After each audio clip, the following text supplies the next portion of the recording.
Bueno, muchas gracias por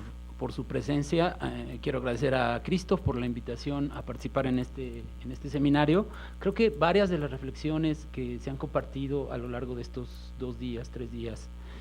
tienen que ver mucho con parte de las categorías, digamos, los conceptos que yo he utilizado para la investigación que estoy desarrollando ahora en el doctorado, que tiene que ver con las redes sociales en Internet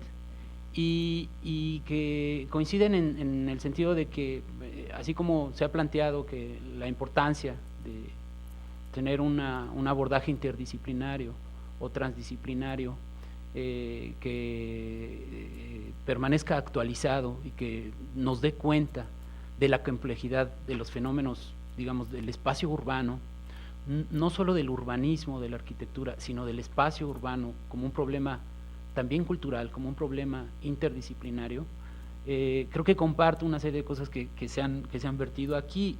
De hecho, la investigación que yo he realizado pues, tiene por una parte un fundamento, digamos, filosófico en las teorías de Gilles Deleuze, que nos permite comprender, digamos, de manera rizomática, tal como él lo plantea, el conjunto de situaciones que en términos un poco de urbanismo y de arquitectura nos hablan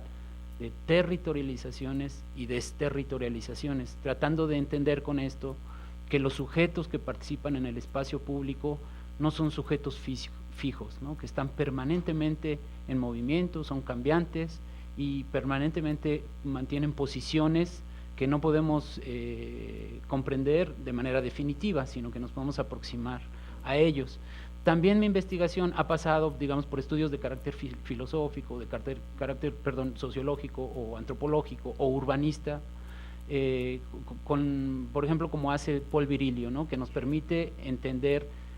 nuevas formas de espacialidad y al mismo tiempo las formas de temporalidad que están incidiendo en el espacio físico real, pero que inciden también en el espacio virtual, que es específicamente el tema que yo toco, ¿no? Los procesos de aceleración, los procesos de exceso que vivimos en la sociedad contemporánea, pues nos permiten entender que el tiempo está sobreponiéndose al espacio y constantemente está jugando como un elemento enriquecedor en la comprensión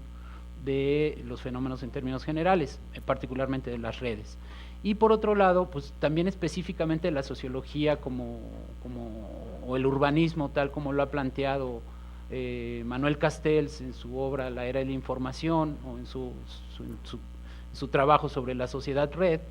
que nos permite problematizar al individuo en el espacio público y hacer una constante reflexión entre lo individual y lo social como un rasgo que provoca que al interior de las redes sociales en Internet podamos problematizar ambos conceptos como una tensión permanente, en donde no son entes separados, lo individual y lo social, sino permanentemente están ayudándonos a comprender las nuevas formas de comportamiento, las nuevas conductas que proceden en una sociedad, pues sí compleja, pero sobre todo contradictoria, ¿no? Yo lo que voy a hacer, cuando me invitó Christoph a participar en este coloquio sobre las plazas públicas, pues me pareció interesante abordar las redes sociales como plazas públicas desde el enfoque de las plazas públicas como foros, es decir, desde el origen de la plaza pública griega como ágora, que nos permite establecer un enlace con las propias redes sociales en Internet. Y básicamente mi reflexión es como teórica, obviamente hay un conjunto de aspectos y un caso muy particular que yo abordo, pero es una reflexión teórica que parte un poco de lo que dice Michel Foucault. La teoría, él dice en algún momento, en una obra que se llama Deleuze, justamente habla sobre Gilles Deleuze y hace pues, un tributo a su pensamiento, como lo hace también Deleuze respecto a Michel Foucault, pero dice Foucault: yo hago teoría no para construir sistemas o para construir un modelo. Hago teorías porque sirven como instrumento o como herramientas para comprender los procesos sociales y para comprender las regulaciones sociales y las realidades emergentes. Es al revés, ¿no? No es la realidad o el estudio de caso que me sirve para justificar o establecer un sistema y una teoría, sino la teoría al servicio del propio caso y al servicio de las propias realidades a las cuales se enfrenta. De ahí que, pues, un poco lo que voy a leer, que yo preparé para esta ocasión, un texto, pues, digamos, sobre el tema en particular, lleva mucho de teoría, pero lleva esa observación. Son instrumentos, no es un sistema, entendiendo también que las teorías hoy nuestros objetos de estudio son cambiantes, ¿no? Empezamos con un objeto de estudio y a lo largo de la investigación modificamos el propio objeto de estudio, modificamos las hipótesis y estamos en constante vaivén en función de que las temáticas también son emergentes, ¿no? Y máxime este tipo de temáticas en donde lo temporal juega un papel muy importante. Paralelamente a toda esta exposición, que espero no les parezca muy densa, de todas maneras tenemos tiempo para compartirlo y para comentarlo, paralelamente se van a exhibir una serie de imágenes que ustedes van a reconocer porque hay un contexto que es el nuestro, del cual procede toda esta reflexión, que es el contexto del proceso electoral, particularmente el movimiento Yo Soy 132. Entonces van a circular un conjunto de imágenes que forman parte de todo lo que circuló en las redes y a su vez se proyectó en el espacio social real, ¿no? Compartido con la propia reflexión que, bueno, vamos a darle a ver qué les parece. Dice así: la plaza pública tiene uno de sus orígenes en el ágora, nombre que le dieron los griegos a la plaza pública de las ciudades-estado o polis. Desde el punto de vista de su función pública, el ágora es el espacio de reunión de los ciudadanos para discutir sobre los asuntos y problemas de la comunidad. El carácter congregante de la plaza o del ágora, su capacidad para integrar sujetos y subjetividades con formas diversas y desiguales de intercambio e interacción, la ha convertido históricamente en un espacio sugerente para reconocer las prácticas individuales y colectivas. La plaza pública es un crisol de estados de ánimo, de revueltas y convulsiones, pero también de intercambios íntimos y secretos, así como de distanciamientos e indiferencias. Es un trazado estructural de los desplazamientos del citadino y a la vez un sitio congregante de intercambio social. La plaza ha sido incluso el destino de las prácticas colectivas, la finalidad de los procesos empáticos de las comunidades urbanas. La plaza pública física, espacializada en el territorio urbano, tiene su símil en el espacio tecnológico y virtualizado de las redes. Las redes sociales son también un espacio congregante en donde se discute sobre los problemas de la comunidad, por lo cual cada vez adquieren mayor relevancia. No podemos afirmar que la plaza virtual de las redes haya sustituido a la plaza física real, pues esta no dejará de existir y transformarse cada día. Sin embargo, el desplazamiento de las concurrencias hacia el espacio de las redes resulta cuando menos inquietante. Las redes sociales, a medida que crecen y se expanden, han actualizado el papel relevante del ágora como espacio adecuado para exponer, discutir y dirimir controversias, así como para canalizar inquietudes públicas. El carácter polifacético de las redes como medios, pero también como espacios culturales que reúnen voces, textualidades e imágenes, ha logrado construir entornos dinámicos que articulan nuevas formas de interlocución, opinión, argumentación, convirtiéndose en poderosos foros de comunicación que revelan a la vez un déficit y un exceso. Por un lado, la carencia de pluralidad en los medios masivos convencionales, centrados en unas cuantas voces, profundamente unilaterales y homogeneizados, y por otro lado, la explosividad de voces en las propias redes en Internet, que emergen como catalizador de la necesidad de expresión de las actuales generaciones. Una de las virtudes de las redes sociales ha sido precisamente su capacidad para permitir la confluencia de sujetos con inquietudes diversas. En este sentido, el conglomerado social de las redes es expresión de la vida urbana contemporánea, cuya enorme cantidad de intereses, gustos y afectos nos coloca ante nuevos retos y dilemas por resolver. Uno de estos dilemas es el acelerado proceso de individualización contemporáneo, que al interior del espacio virtual de las redes actúa como mecanismo potenciador de la subjetividad. En este sentido, podemos diferenciar al ágora tradicional, enmarcada en el nacimiento de las ciudades y caracterizada por la atención en el interés general a partir de una deliberación colectiva, de las ágoras contemporáneas, que han pasado por procesos de diferenciación y multiplicación, incluido su desplazamiento hacia los medios de comunicación, hoy enmarcados en la sociedad hipertextual o en la llamada sociedad del conocimiento. Las ágoras virtuales se caracterizan por la expresión de singularidades bajo un espacio deliberativo común, con una naturaleza flotante en la cual lo colectivo está asentado en la individualidad. La sociedad de masas que se gesta en los siglos XIX y XX, aunque inmersa en procesos de creciente individualización,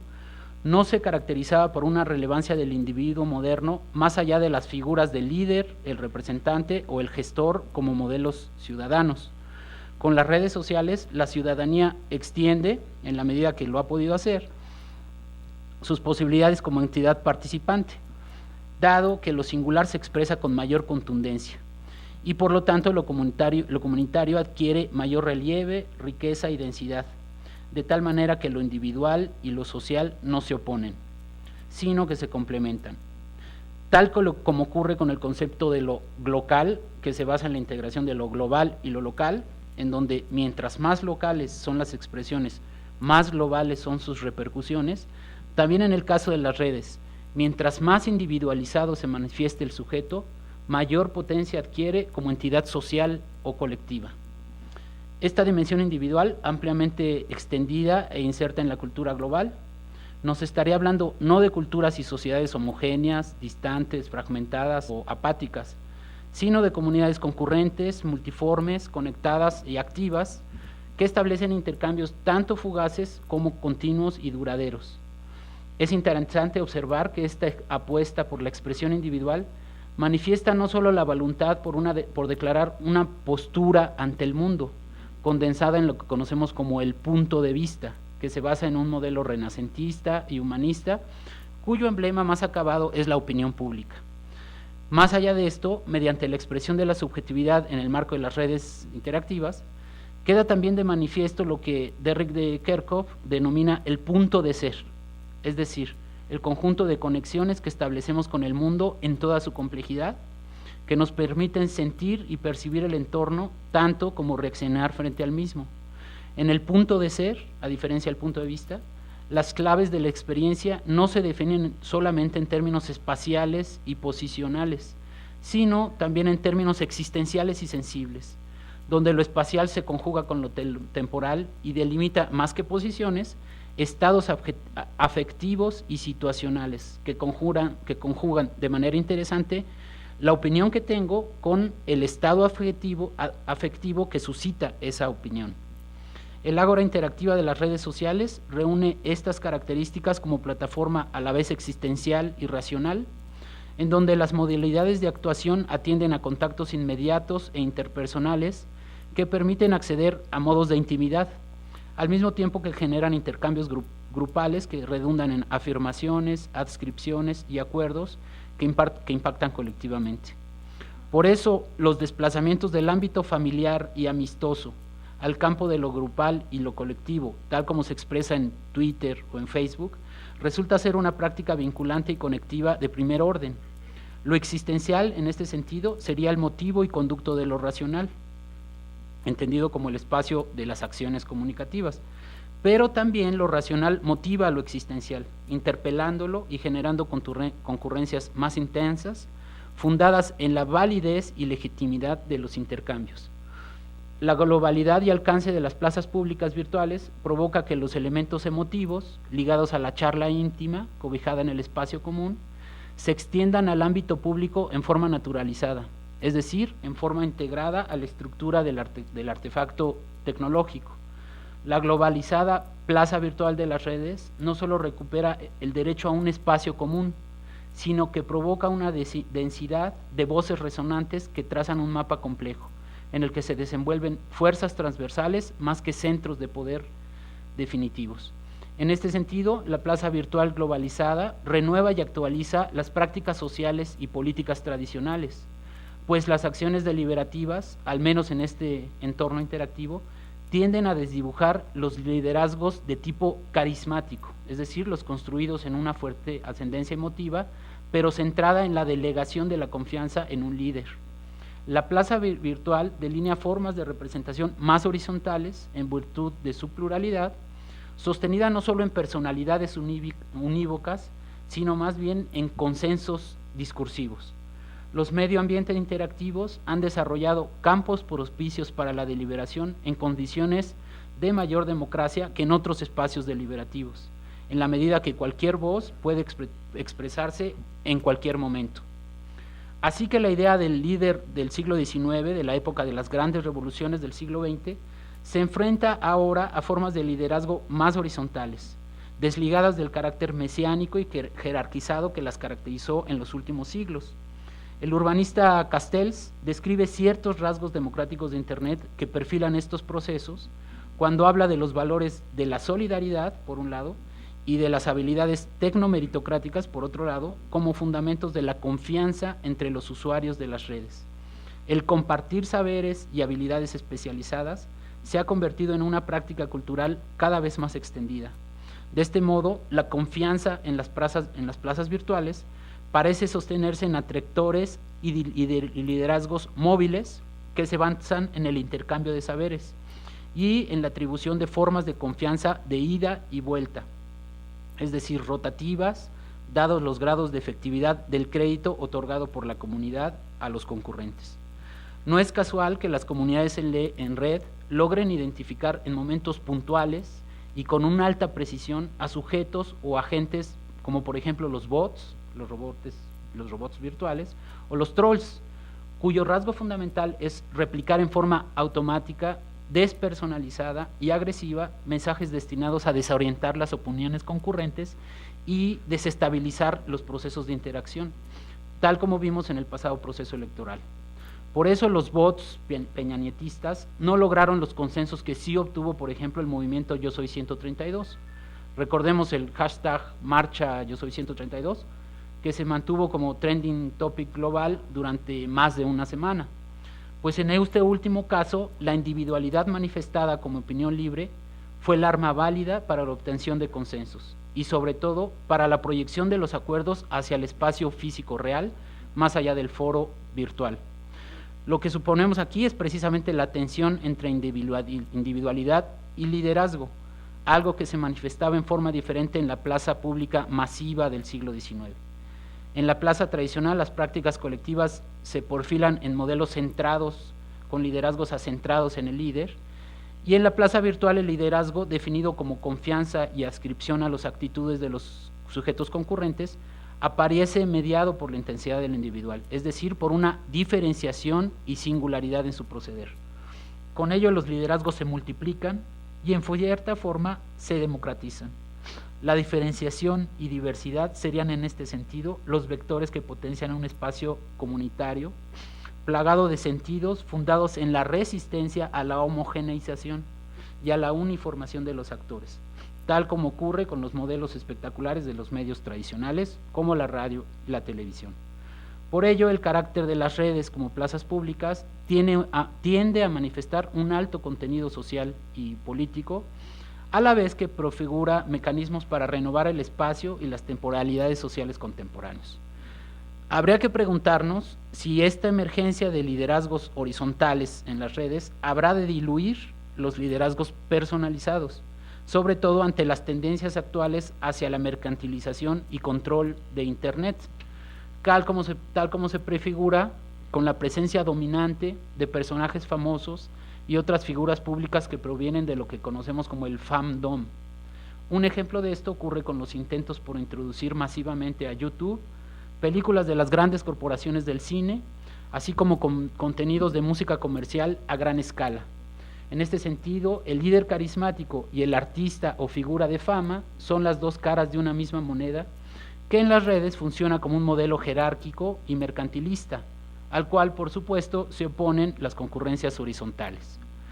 Para aproximarnos al fenómeno de horizontalidad que aquí describo, me referiré a lo que podemos llamar la retórica de las redes.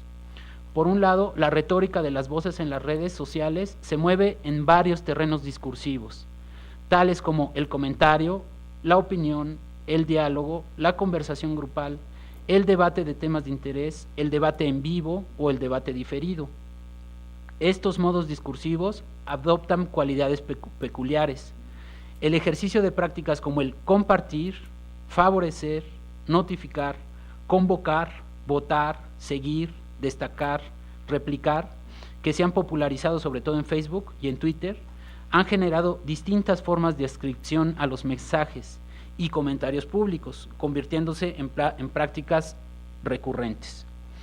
La hipótesis de la horizontalidad en los foros virtuales supondría en primer lugar afirmar la potencialidad de la argumentación como base de los consensos, lo cual nos dice que en las redes lo visual está retornando a su origen textual, como ocurrió con el advenimiento de la imprenta durante el Renacimiento. La importancia que parece adquirir lo textual en las redes interactivas proviene justamente del valor que adquiere el intercambio de ideas para llegar a acuerdos, lo cual implica una relevancia otorgada a la argumentación, haciendo valer los códigos y los discursos según sus grados de intensidad y sus grados de penetración. La proliferación de prácticas discursivas en las redes, muchas de las cuales son así, argumentativas, ha dado lugar al desarrollo de formas de comportamiento y códigos de conducta que emergen como reacción ante los códigos dominantes de la televisión y del radio.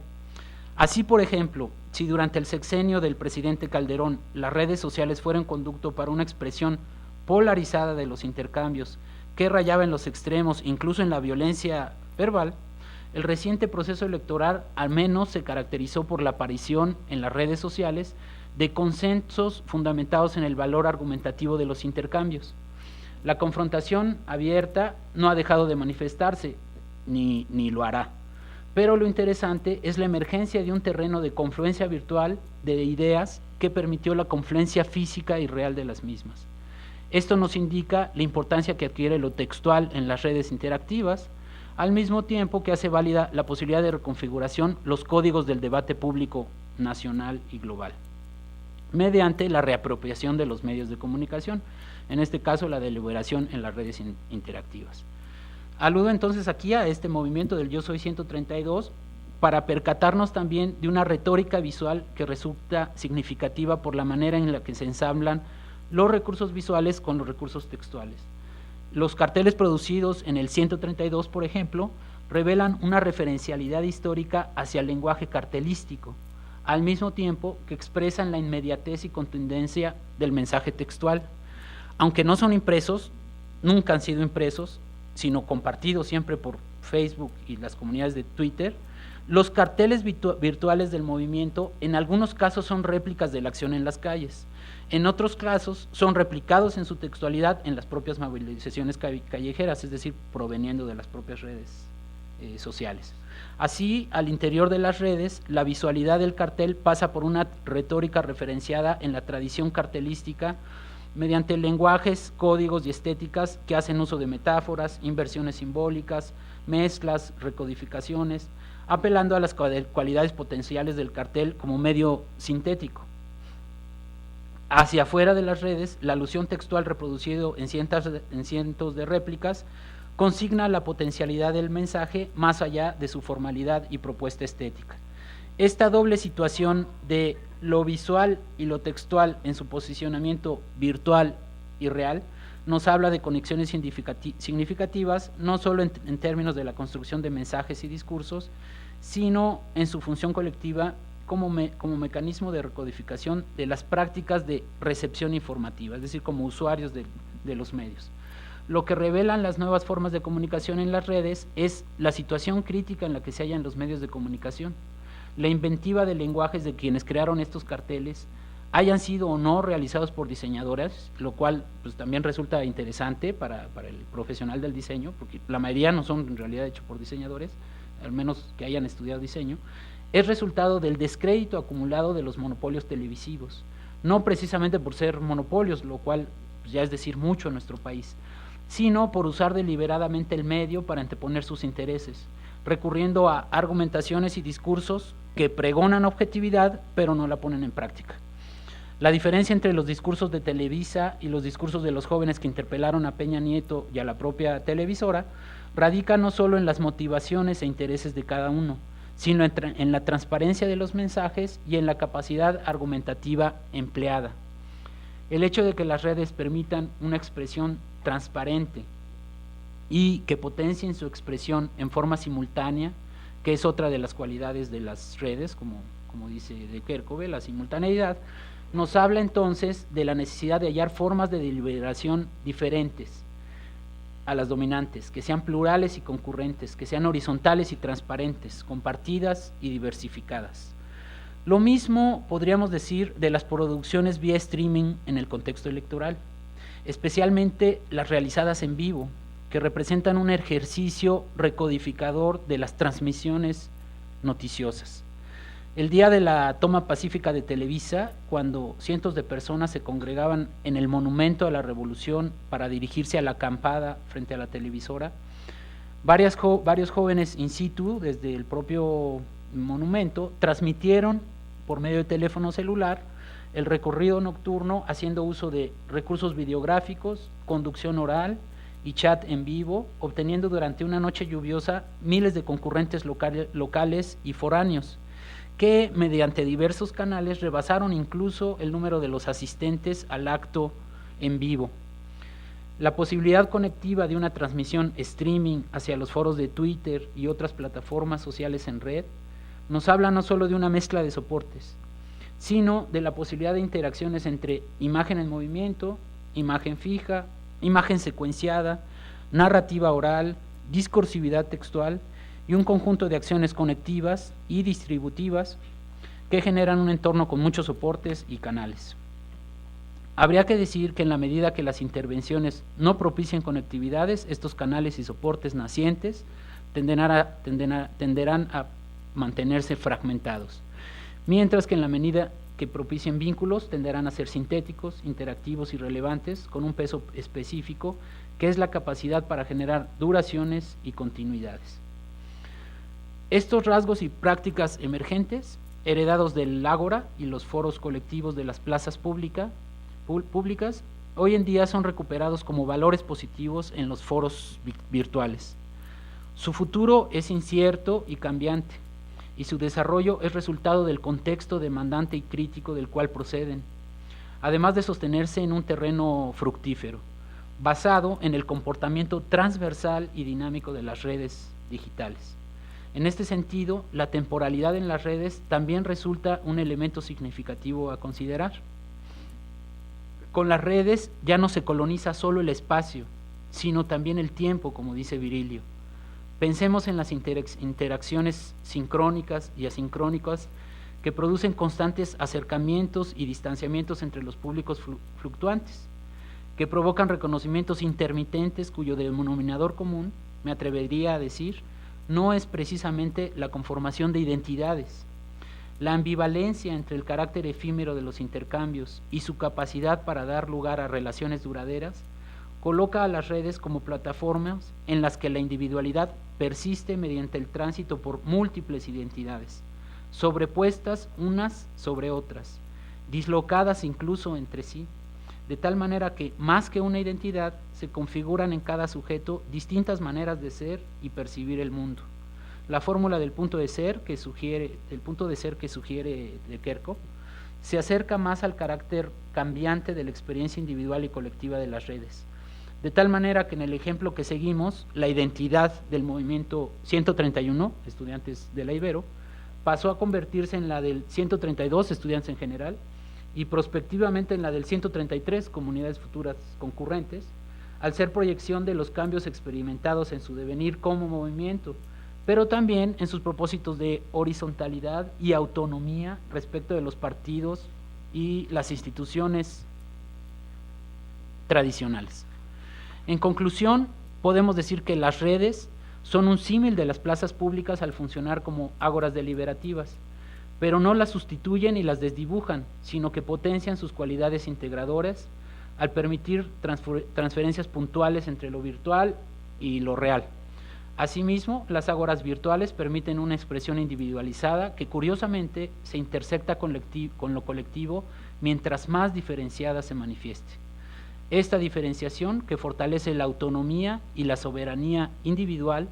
tiene frente a sí una ola dominante de homogeneización que proviene de los medios ya conocidos,